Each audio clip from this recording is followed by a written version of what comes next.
Tiffin তৈরি করার জন্য বলে প্রথমে 1 কাপ পরিমাণ আটা নিব। নাস্তার পরিমাণ অনুযায়ী আটা কম বেশি করে দিয়ে নেবেন। স্বাদ মতন লবণ দিয়েছি। লবণ আটার সাথে ভালো করে প্রথমে মিশিয়ে নিতে হবে। তা ভালো করে মেশানো হয়ে গেছে। এখন এখানে আমি পরিমাণ মতন পানি দিয়ে আটার ডো মাখিয়ে নিব। পানির পরিমাণটা একেবারে বেশি করে দেওয়া যাবে না, অল্প অল্প করে পানি দিয়ে ডোটাকে মাখিয়ে নিতে হবে। সবার ঘরেই কম বেশি আটা আলু থাকে, তবে দামি দামি খাবার তৈরি করার জিনিসগুলো কিন্তু সব সময় থাকে না। আর এভাবে অল্প দামি জিনিস দিয়ে যে ঘরে বসে এত মজার নাস্তার রেসিপি তৈরি করা যায়, রেসিপিটি না দেখলে বুঝতেই পারবেন না। খুবই সহজভাবে আজকের টিফিন রেসিপি তৈরির ভিডিওটা শেয়ার করেছি। আশা করি আজকের টিফিন রেসিপিটি আপনাদের কাছে অনেক বেশি ভালো লাগবে। ফুল ভিডিওর সাথে থেকে রেসিপিটি যদি আপনাদের কাছে ভালো লেগে থাকে একটা লাইক দিয়ে দিবেন।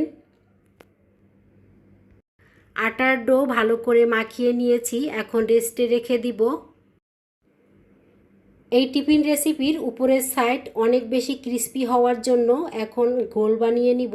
আর ঘোল বানানোর জন্য ছোট্ট একটা বাটি নিয়েছি। 1 টেবিল চামচ পরিমাণ আটা, 1 টেবিল চামচ পরিমাণ চালের গুঁড়ো, সুজি, তিনটা উপকরণ আমি সমানভাবে দিয়েছি। 4 চামচের 1 চামচ পরিমাণ সাদা তিল, কালো জিরে, 4 চামচের হাফ চামচ পরিমাণ চিনি দিয়েছি, হাফ চামচ পরিমাণ মতন লবণ দিয়ে দিব। ঝালের জন্য লাল মরিচের গুঁড়ো, তবে ঝালটা যে যেরকম খাবেন সেই পরিমাণ অনুযায়ী দিয়ে দিবেন।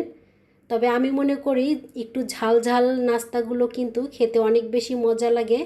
আর যারা পছন্দ করেন না তাদের ক্ষেত্রে অন্য কথা, তারা তাদের পছন্দ মতন করে তৈরি করে নেবেন।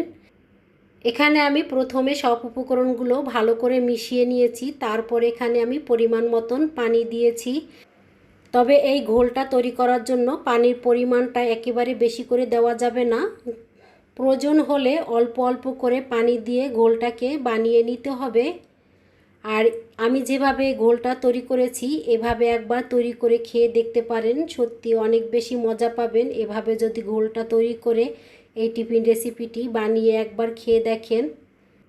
রেস্টে রেখে দিয়েছি, এখন আমি পুর রান্না করে নিব। আর পুর রান্না করার জন্য কড়াইতে আমি পরিমাণ মতন সাদা তেল দিয়েছি। দিয়ে দিব এখানে 4 চামচের হাফ চামচ পাঁচফোড়ন। পাঁচফোড়ন প্রায় 20 থেকে 30 সেকেন্ডের মতন তেলের সাথে প্রথমে আমি ভেজে নিব।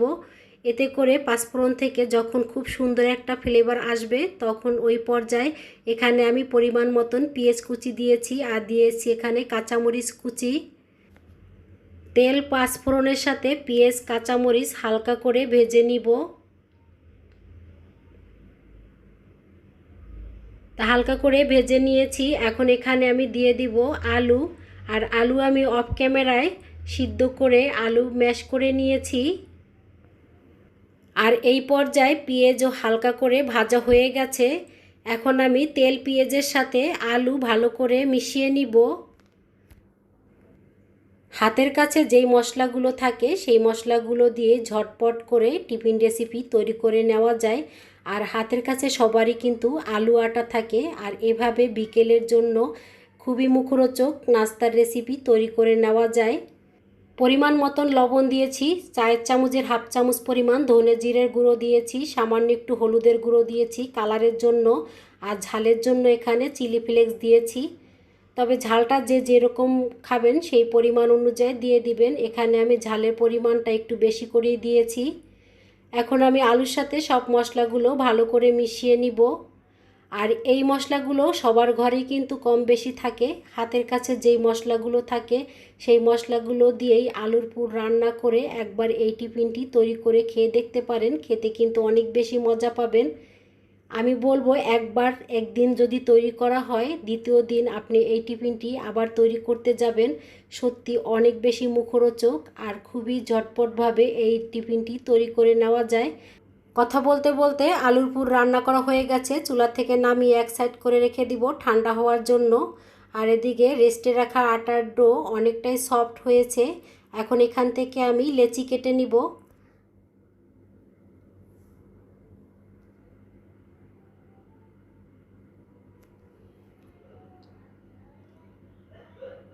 এখান থেকে আমি 2টা লেচি কেটে নিব, কারণ আটার পরিমাণটা কম, সেজন্য এখানে আমি বড় বড় করে 2টা লেচি কেটে নিয়েছি।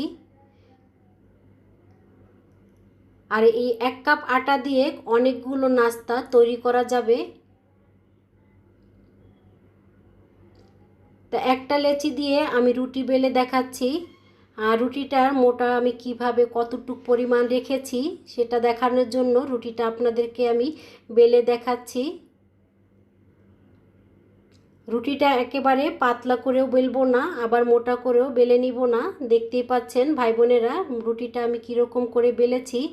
আর এই বড় রুটিটার সাইড থেকে আমি কেটে নিব। অবশ্যই রুটিগুলো বড় করে তৈরি করে এভাবে সাইড থেকে কেটে নিতে হবে। তা চারো সাইড থেকে আমি ছুরি দিয়ে কেটে নিচ্ছি।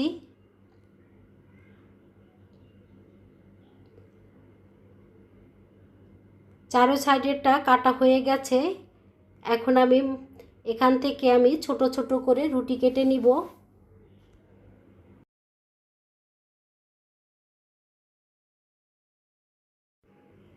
সবগুলো কেটে এক সাইড করে রেখে দিয়েছি। এখানে আমি 4 পিস রুটি নিয়েছি আর আলুর পুরটা এক সাইড করে দিয়ে দিচ্ছি। এখানে আমি পরিমাণ মতন আলুর পুর দিয়ে দিচ্ছি। চারোটা রুটিতে আমি পরিমাণ মতন আলুর পুর দিয়েছি। এখন এখান থেকে আমি একটা রুটি এভাবে হাতে নিব আর এক সাইড থেকে মুড়িয়ে আরেক সাইডে আমি খুব সুন্দরভাবে লাগিয়ে নিব। তাই এইভাবে সাইড থেকে হাত দিয়ে টিপে টিপে মুখটাকে ভালো করে লাগিয়ে নিতে হবে। তো এই তো হয়ে গেছে একটা তৈরি করা। খুবই সহজভাবে নাস্তাগুলো তৈরি করে নেওয়া যায়। তাই এভাবে আমি মুখটা খুব সুন্দরভাবে হাত দিয়ে টিপে টিপে লাগিয়ে নিচ্ছি। দেখেই তো বুঝতে পারছেন কতটা সহজভাবে রেসিপিটি তৈরি করা যায়। অফ ক্যামেরায় সেমভাবে আমি সব টিফিনগুলো তৈরি করে নিয়েছি। সুজি, চালের গুঁড়ো, আটা দিয়ে যে ঘোল বানিয়ে রেখে দিয়েছিলাম, আর এখানে কিন্তু সুজিটা খুব সুন্দরভাবে নরম হয়ে গেছে। আর অফ ক্যামেরায় আমি কড়াইতে পর্যাপ্ত পরিমাণ তেল দিয়েছি, আর তেলটা যখন গরম হয়ে গেছে তখন এখান থেকে এই টিফিনগুলো একটা একটা করে ঘোলে চুপ দিয়ে আমি তেলে ছেড়ে দিচ্ছি। কতটা সহজভাবে এই রেসিপিটি তৈরি করা যায় দেখেই তো বুঝতে পারছেন। যে সকল ভাই বোনেরা ধৈর্য সহকারে ভিডিওটা দেখছেন তাদেরকে অনেক অনেক ধন্যবাদ জানাচ্ছি। ভাই বোনেরা ফুল ভিডিওর সাথে থাকবেন আশা করি। আর রেসিপিটি যদি ভালো লাগে একটা লাইক দিয়ে দিবেন। আর এভাবে নিত্য নতুন রেসিপি দেখতে চাইলে চ্যানেলটি সাবস্ক্রাইব করে চ্যানেলের পাশেই থেকে যেতে পারেন। এক সাইড ভাজা হয়ে গেছে আর টিফিনগুলো কিন্তু খুব সুন্দরভাবে ফুলকো ফুলকো হয়েছে, বালিশের মতন একদম ফুলে গেছে। তা উল্টিয়ে পাল্টিয়ে টিফিনগুলো আমি ভেজে নিয়েছি। এখন আমি তেলের থেকে তুলে নিচ্ছি। আর দেখতে কতটা লোভনীয় হয়েছে, আর খেতে যে কি বলবো, এর যে কি স্বাদ। রেসিপিটি ভালো লাগলে একবার তৈরি করে খেয়ে দেখতে পারেন, খেলেই বুঝতে পারবেন খেতে কতটা মজা ছিল। তাই সাইড থেকে একটু ঘুরিয়ে ফিরিয়ে দেখাচ্ছি আপনাদেরকে আমি দেখতে কতটা লোভনীয় হয়েছে। আর এভাবে নিত্য নতুন রেসিপি দেখতে চাইলে চ্যানেলটি সাবস্ক্রাইব করে চ্যানেলের পাশে থেকে যেতে পারেন। আজকের মতন এই পর্যন্ত, আবার দেখা হবে নতুন একটা রেসিপিতে। সেই পর্যন্ত আল্লাহ হাফেজ।